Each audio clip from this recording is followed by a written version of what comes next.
greetings to everybody. Anyone have any questions before we start?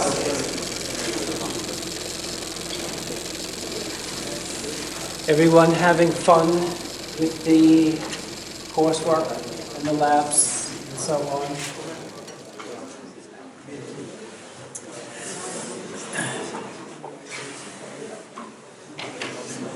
Okay, why don't we start with a little quiz.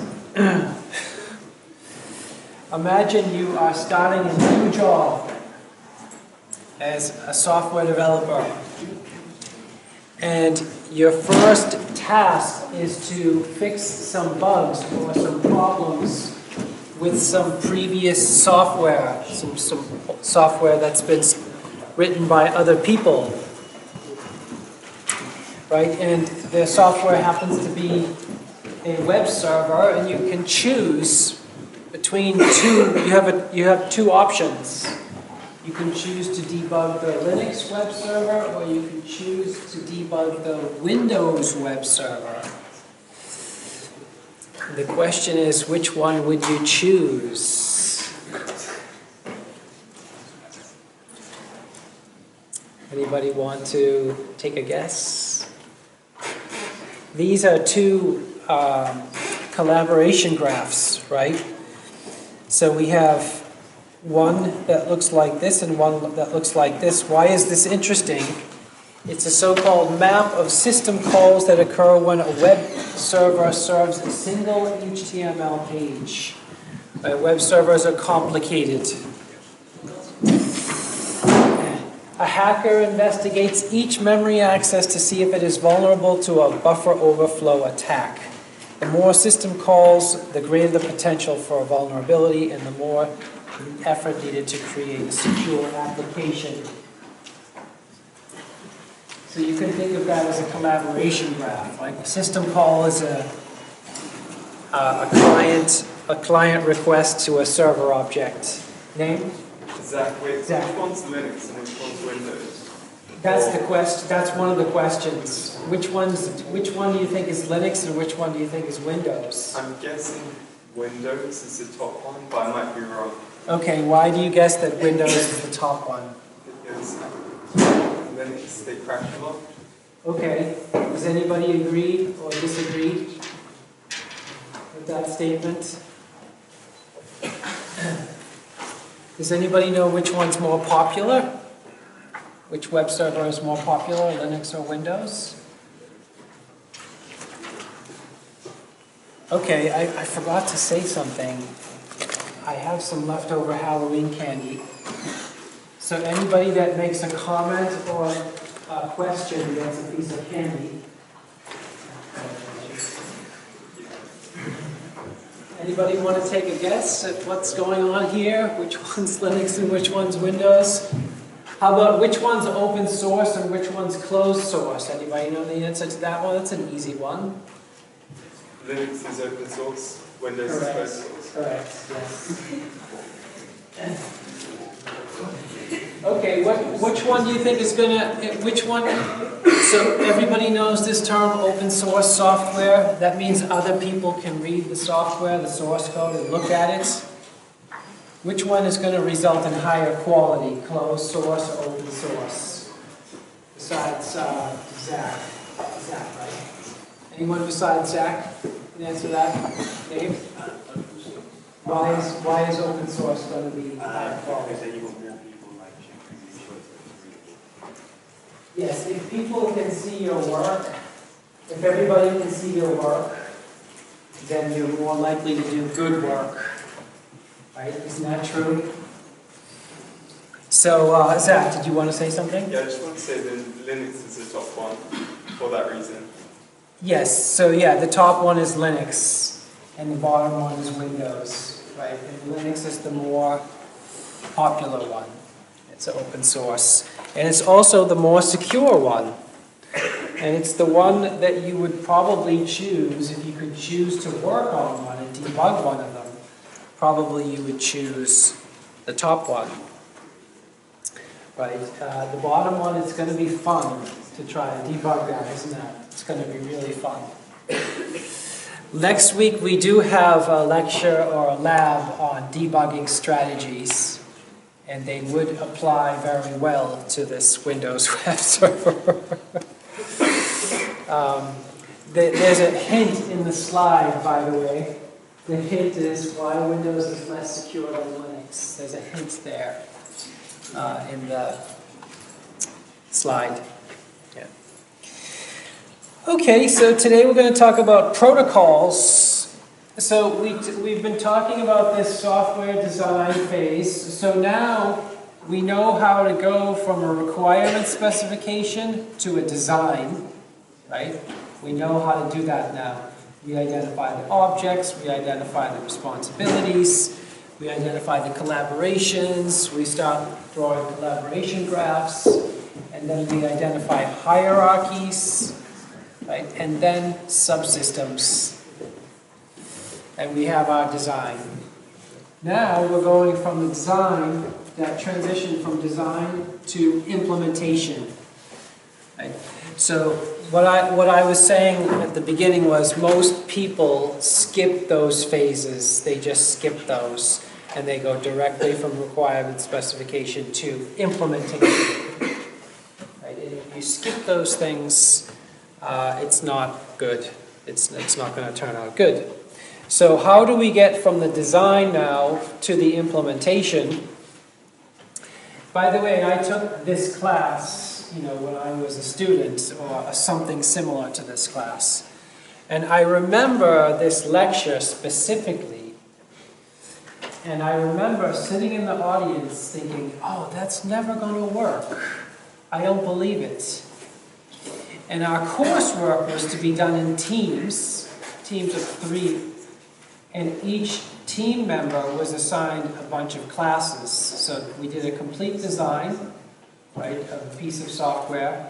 Each team member got a set of classes to develop, and then we unified them, right? We developed our classes independently, and then unified them based on the principles in this lecture. And I just thought, oh, it's never going to work. And I was wrong. I was wrong. This is on one occasion I was wrong, and it did work, and I was shocked at how well it worked. Yeah. Okay, good. So today we're going to talk about protocols, and the protocols are the transition, the beginning of the implementation, basically. So a protocol is a set of signatures to which a class responds. So a signature, anybody remember what a signature is? A method signature? Anybody remember that term?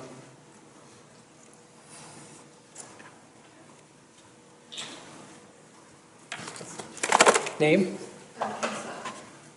Do you remember what a method signature is? It's the number of parameters and parameters.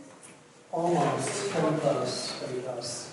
So it's a method name, the input parameters, sorry about that, and the return parameters. Right? That's a method signature. So this is the final step of the design and the first step of the implementation. Construct protocols for each class, specific signatures for methods. Good designs require careful attention to refining responsibilities and naming messages. Write the design specification for each class and subsystem. Write design specification for each contract, and the goal is to produce a precise and complete design, or start the implementation. So we wrote down responsibilities in natural language. So we're taking those natural language statements and we're converting them into methods or signatures, right? The method names, the input parameters, and the return parameters, but not the implementation, just the signature of the method. So we need to derive, or we start an implementation for all the classes that we're given at the end of the design phase: contracts, responsibilities, clients, servers. And now we want to specify a protocol for each contract or each responsibility, and maybe even some for private responsibilities. That's not absolutely necessary. It's really more for public responsibilities. And we want to avoid, I said this already in a previous lecture, over-specifying implementation details, exactly how something is going to be implemented. We don't need to worry about that at this stage. Right? The person who decides how to implement something is the person who is assigned that class, generally speaking. Right? Because there are an infinite number of possible implementations for any given method. Right? And you can debate about it forever, essentially. Yeah. So this is a slide, you're only going to see this once in your entire degree, and in probably, even if you took a master's degree or a PhD, just thinking about method names. Right? Remember the basic rule that method names are verbs. That's like one guideline, right? So we need to preserve encapsulation and general class utility while imposing implementation details. So we have to think carefully about how we name our methods. And we can use overloading, right? So overloading is using the same name of a method for the same conceptual thing or the same conceptual action, like draw, for example, right? It's very confusing if one name is used for two conceptually different things. It's also confusing if two different names are used for the same conceptual thing. Right, we're going to go over some examples of this, by the way. So guidelines on method names. The choice of method names is as important as the choice for class names. Right? Class names are nouns.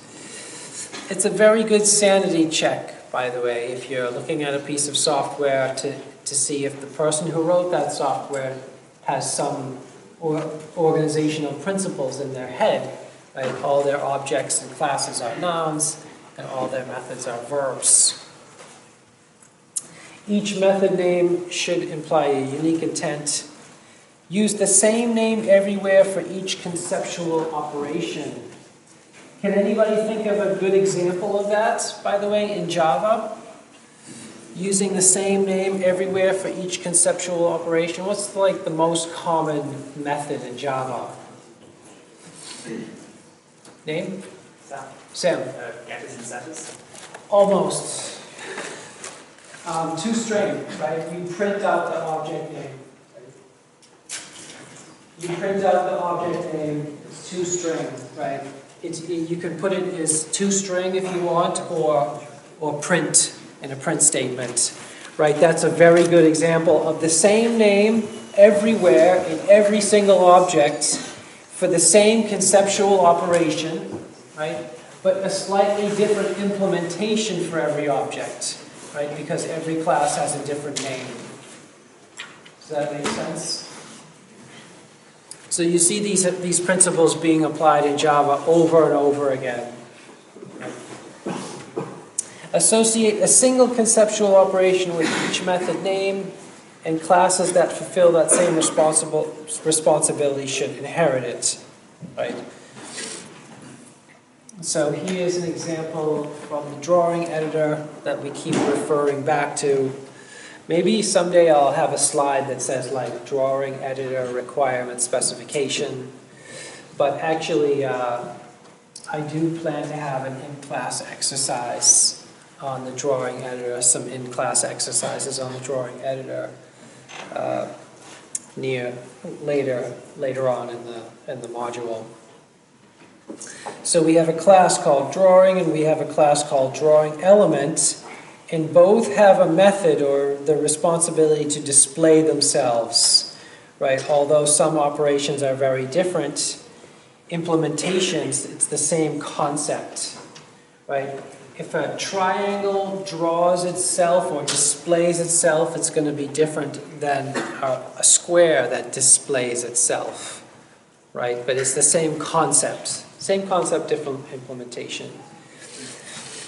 So we could introduce some hierarchical relationship, right, and introduce something like a drawable object from which drawing element can inherit the display responsibility. Right, that's one example. The Java toString is another example. So here are some examples for protocols. Right, a protocol for a contract is a set of responsibilities that must cover the full generality of each responsibility in a contract. So a simple responsibility may only need one signature, but a more complicated one might need several, right? So an array is responsible for knowing its size, so we can just introduce a method called size, and it returns an integer that specifies the number of elements in that array. Really, really simple, right? Probably only one method signature is necessary to cover that responsibility. But a more complicated one might be the general responsibility that might need more signatures is enumeration over its elements. So an array may need something like find first element that matches a certain condition, and then it returns that element, right? Find the last element that meets a certain criteria, right? If you have an array of numbers and you want to find if the number 10 is in there, right? You can find the last instance of the number 10 and return that element. Find every element that meets a certain criteria, so return another array. Reject all the elements that meet a certain condition and return an array. Maybe you want to add some number to every element in an array, right? And then you return a Boolean if it succeeds, if that operation succeeds, and then the opposite, right? And then you return a Boolean if the method succeeds. So that's a complicated responsibility, right? To enumerate over an array of elements. Right? So it may require several signatures or protocols.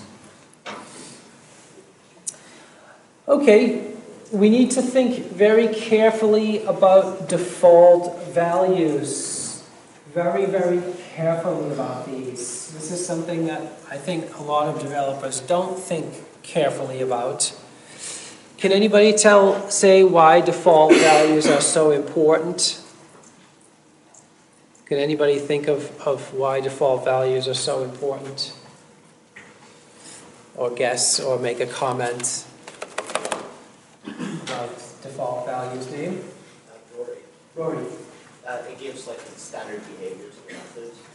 It gives some sort of a standard behavior, that's right. I'm going to throw this for you. Do you have insurance? Something like that. Like life insurance? There you go, nice. So it provides some sort of standard behavior. That's correct. How often have you heard a phone ringing and thought, is that my phone? It's got the same ringtone, right? That happens all the time, right? Because the ringtone for a phone has a default value, right? Default values have massive, massive consequences.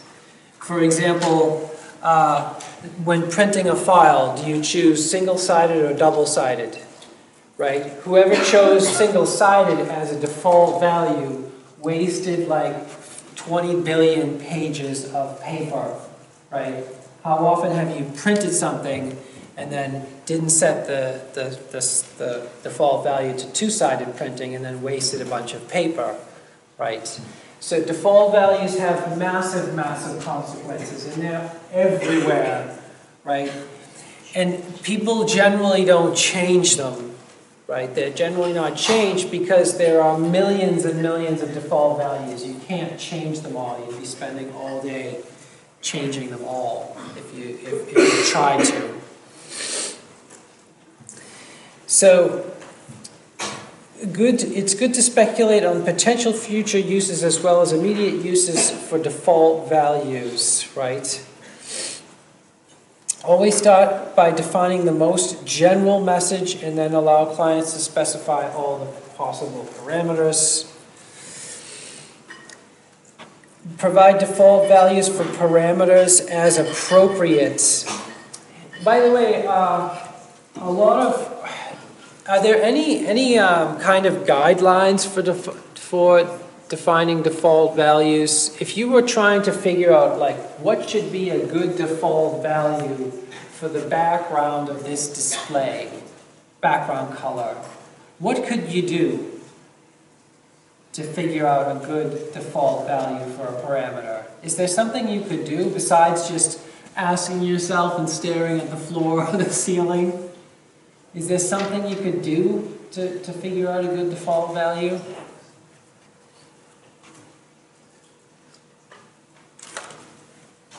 Anybody want to take a guess at that? Is there anything you could do to figure out a good default value besides just staring at the floor or taking a guess, a random guess?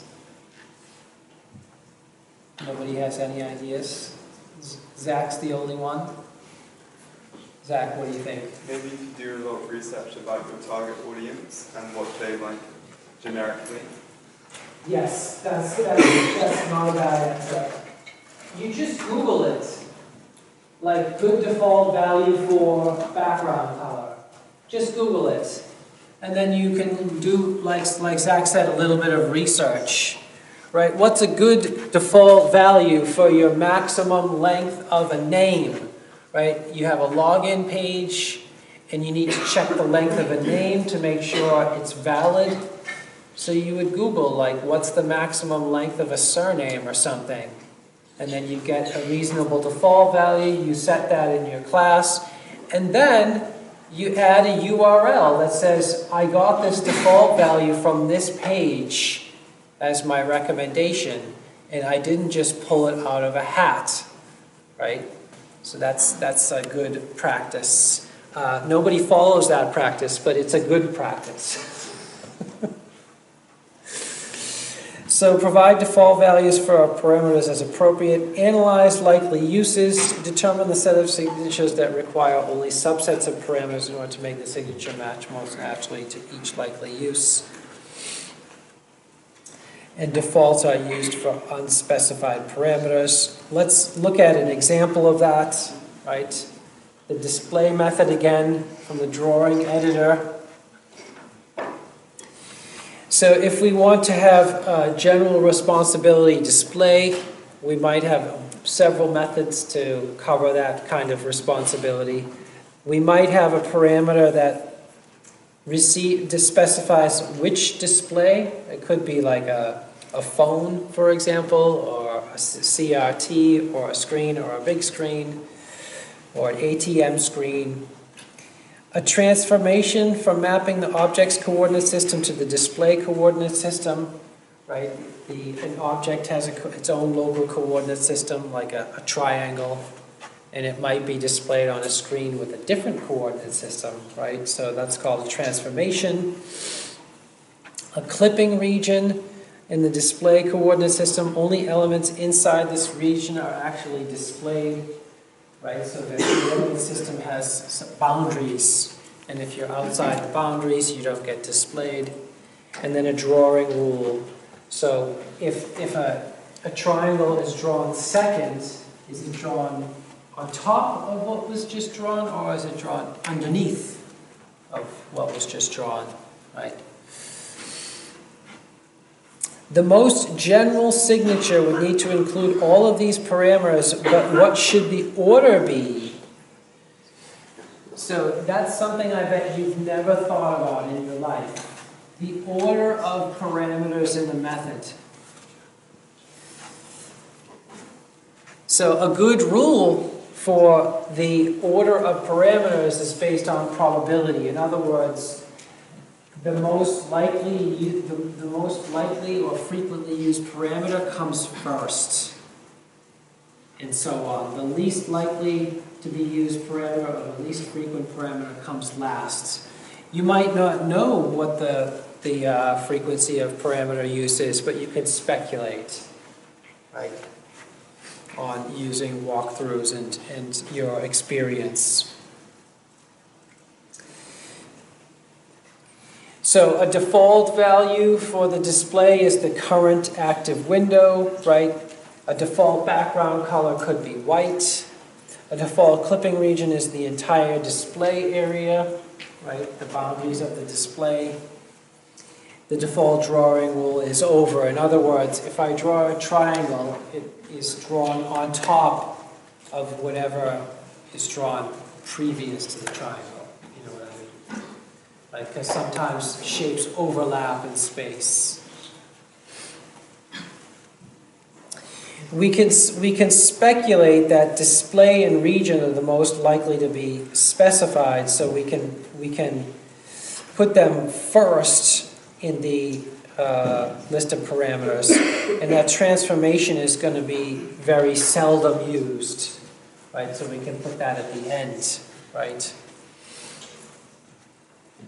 And this is something that's not an exact science, right? This could be something that could be debated, and there's more than one correct answer.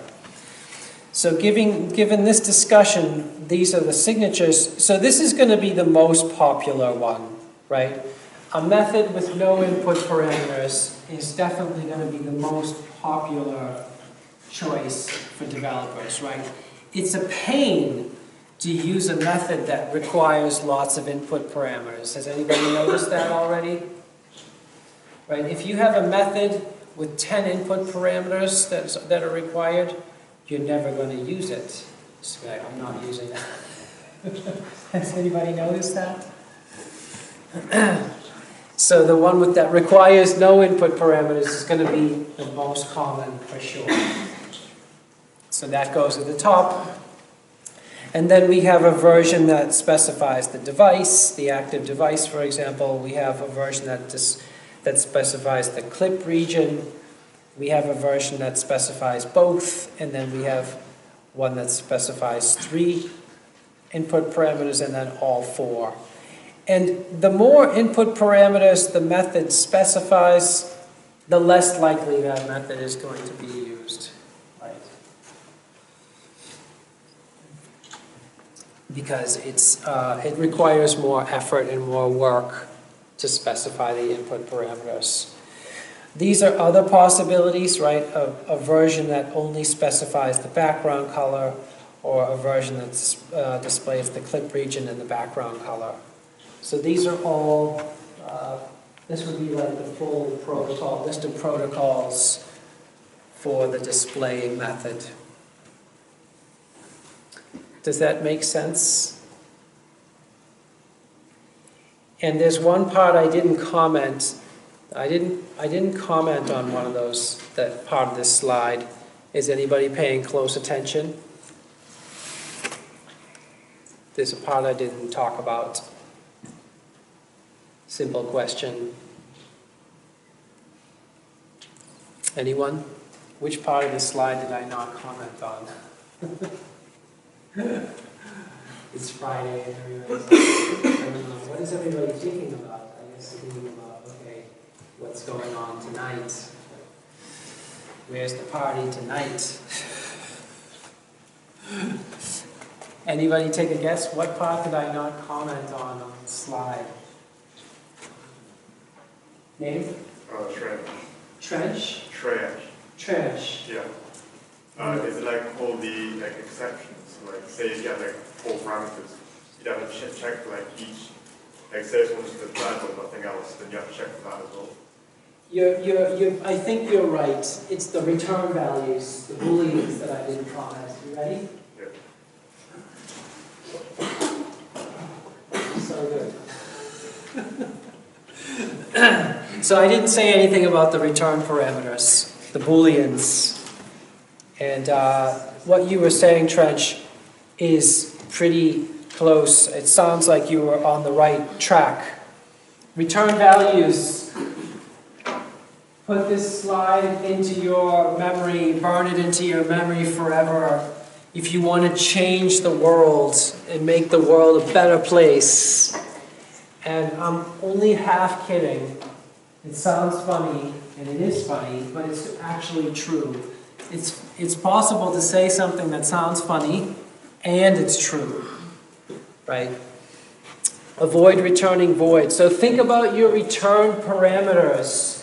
What does everybody do? They just like, oh, I need a method, quick. I'm just going to put void, method name, no input parameters, done. But don't do that. Don't have void return by default.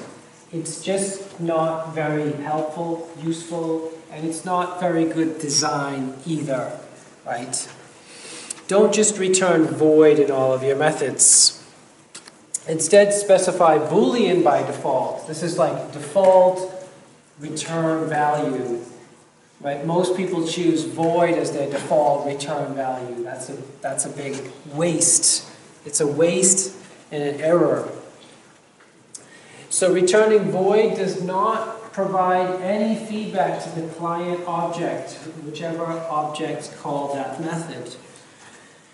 So all methods have some chance of performing incorrectly or going wrong, basically. So you always want to provide some feedback whether that operation succeeded or didn't succeed, right? So return true if the method succeeds in fulfilling its responsibilities. Return false if anything goes wrong. This is such a good design principle. Basically, whenever you call a method, you don't automatically assume it succeeds. You test, okay, is this working, for example, and if something goes wrong, you return false, right? You can worry about it later. You can have an implementation that just returns true every time, right, until you get to that stage where, okay, now I'm going to include some error checking in my method because I want my software to actually be reliable. Yeah. Name? Peter. Peter. Why would using your programming languages ever, like, functionality, like exceptions or whatever, be good for this as well? Or would you still say to return it? Yes, you would use the Java exception handling, but Java exception handling is not included in every single method.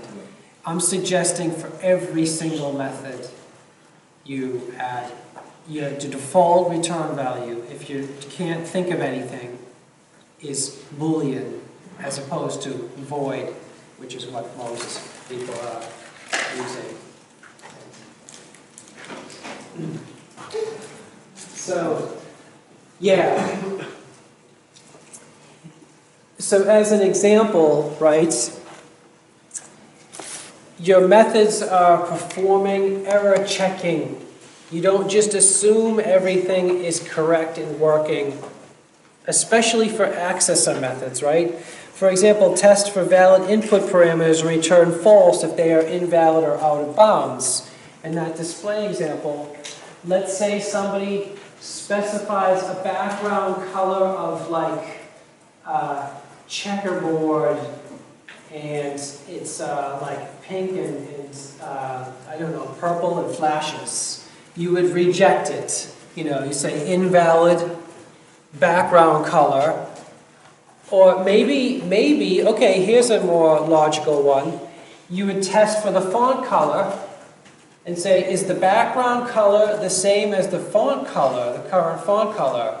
If they are, reject it, return false. Because if the font color and the background color are the same, you can't read anything. Has anybody seen that before on PowerPoint slides and in Word documents when your font color and the background color are the same? Right? It happens all the time, actually, and you can't see what you're doing. So that's you don't just assume everything is working. You test and see if your input parameters are valid, or maybe your display is broken. Maybe the user has specified a display and that display is broken or it's turned off. You shouldn't just say, okay, set the display to this display that's broken or turned off. You spit out an error message. that says, hey, the display you just specified is broken or it's turned off. You know, you don't just assume it's working. And then you return false. Say, sorry, your display method is not working as you thought it would, as you hoped it would. Yeah. Okay, so let's mention this idea of precedence and parameters. So you could have a debate with your fellow developers. You could use Google, by the way, to find out what the most commonly used parameters are. And you might want to have a set of protocols, but all of those things would also have getters and setter methods, right? Accessor methods. So instead of specifying them in the display method or in the constructor, you would have setters and getters. And where should these responsibilities go? This could be put, for example, in the drawable object, right? And these responsibilities could be set as class variables, accessed by the drawable methods. There are different possibilities where these could be be stored, right? It could be we could put them in a separate class called logical display to handle these, and then the drawing methods themselves stay simple and focused, right? Okay, so documenting and specifying the design is the final step, right? Remember we had identifying objects, identifying responsibilities, identifying collaborations, and then hierarchies and subsystems. Right? The final detailed design is the specification is the final step. So hierarchy and collaboration graphs need to be updated and revised as appropriate to reflect the final design decisions. Right? Those protocols that we've added to the design. And by the way, this is part of the coursework too, right? To have some sort of class diagram as part of your snake game. Hierarchy graphs. Each hierarchy graph is put on a single page. A single page system overview is highly desirable, right? Include all hierarchy roots on this page and all subsystems if possible. If possible, include the first level of children. If it's a big system, that won't be possible, right? If necessary, include full expansions on subsequent pages. We are going to see some examples of some of these diagrams in the next lecture, by the way, on design patterns. Each class must be fully specified, right? Class name. And we could use the class cards if we wanted to, or we could just use a normal document like a Google document that specifies the class names, superclasses, subclasses, responsibilities, protocols, and collaborations, right? So this is what the full design documentation looks like. Class name and whether it's abstract or concrete. The parent and child classes, right? Not the grandchild classes, by the way. References to any hierarchies and collaboration graph locations. Right? Class descriptions, right? Purpose and intended use. Expansion of the original purpose on a class card, possibly. Really 1 or 2 sentences is fine. Listing each collaboration that the class is involved in. And for each new collaboration defined in this class, list the responsibilities that support it. Each responsibility, the list of signatures that implement the responsibility. So we're adding those protocols that we just talked about to the documentation. Step 7 is optional, right? I've put a little optional note here. If you want, you can go into more detail trying to figure out private responsibilities. That's very optional. I wouldn't probably worry about that. And then you might have some random notes. For example, this query must return a value within 2 seconds, right? You might have some constraints, for example. Or, I don't know, this drawing editor must be interactive, right?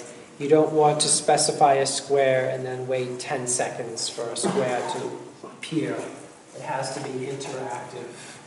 Right? You might have constraints like this.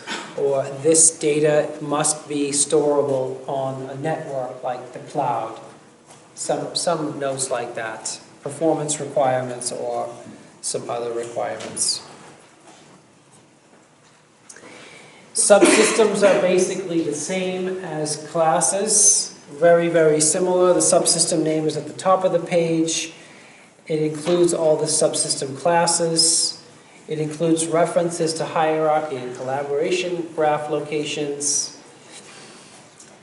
It provides a subsystem description, purpose, and intended use. Each contract that's supported by the subsystem is documented, and for each contract supported by the subsystem, we can identify the subsystem to which the contract is delegated.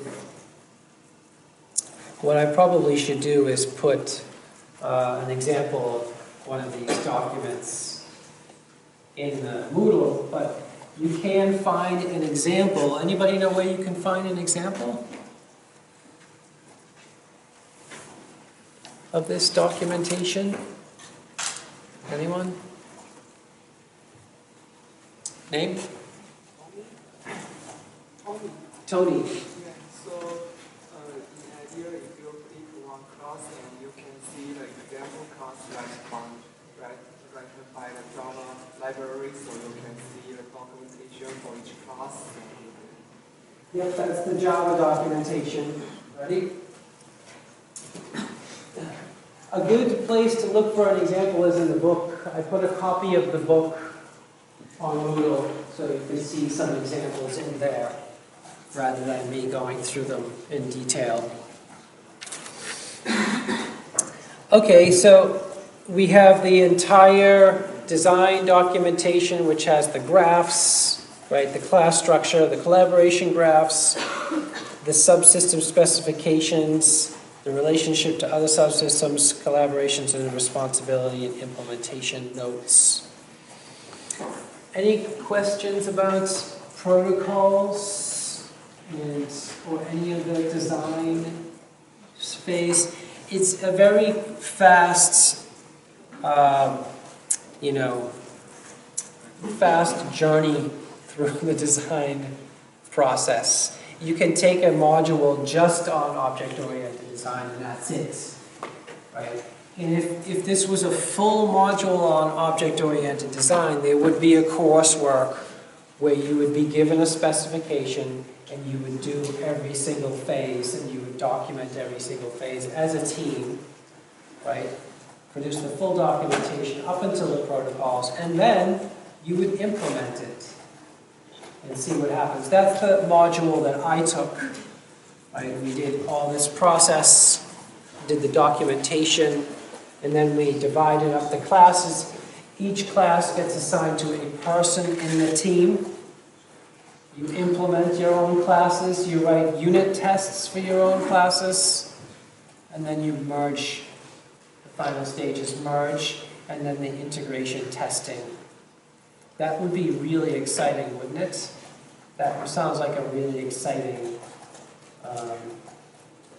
module. It was very exciting, actually. It was one of my favorite modules that I ever took, actually. Any questions or comments? Anybody want to say anything or one more piece of candy? What was it, Harry you said? No. What did you say your name was? Tony. Tony. Yeah, so you mentioned that we use Boolean return type. Boolean value was a return type Yes. for method. So Yes. will it be better if we use integer as a return type? For example, 0 and successfully, and one for one situation of an error, and tool for different situations. Will that be better? Ready, Harry? So Harry asked, would it be better to use some return value that's even more descriptive than Boolean, like not just true and false? Like he gave an example, like you use 0 for false, I think, or -1 for false or something, and then another number for true, and then another number for like a different kind of error. That's very old-fashioned, and you can do that. I wouldn't recommend that by default. So if I were going to, if I wanted to provide more detail about what went wrong, so I would still return false. I would still have my Boolean return value, true or false. And then if it returns false, you can have another method called like get error message. So when something goes wrong, you set the error message inside the object to like the display device is broken. That's the current error message. And then the client can say, oh, I just got a false message back from my set display. Please, like, give me the error message. So, like, if display returns false, show me the error message, and I would put a descriptive error message in a method called getErrorMessage, and then you have infinite possibilities. You know, you can have. There's no limit to the amount of information you can return and the level of detail that you can return, and in fact. Really robust, the best pieces of software, the best applications have these kinds of things as features, and they have developer modes where you can test everything. Right? You just test, okay, is the display working? Like what version of the display driver, you have actually a user interface that provides all this information. What's the current status of the display? What version of the display driver is it using? What is the range of color values that is supported by this device? It has a lot of debugging information for developers, right? The best applications, right? But those developer options are normally hidden for the release mode of the software, right? Has anybody ever looked at those before, the developer options on any of the software? Has anybody ever used a piece of software and tried to look at the developer options? I have. What's your name? Roland. Ready?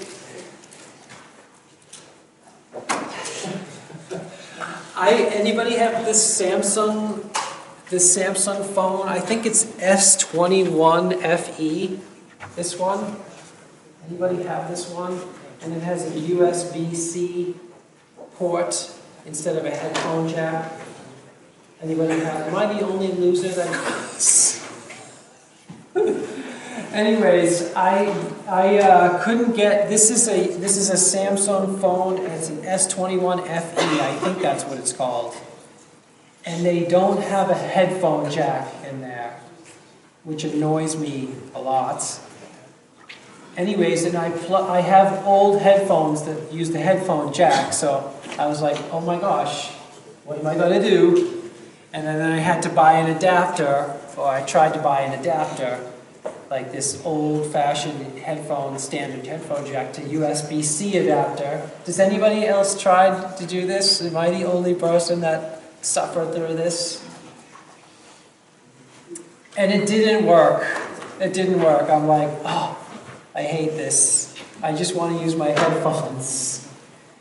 But this phone, the Android operating system, allows you to download and view the developer options on the phone. And you can look up the developer options and play with one of them. and set it and get that USB-C port working with the headphones, the adapter. So that's what I actually had to do. And it works now, so that's kind of good. Yeah. Okay, everybody, I hope you have a good weekend, and we'll see you on Monday.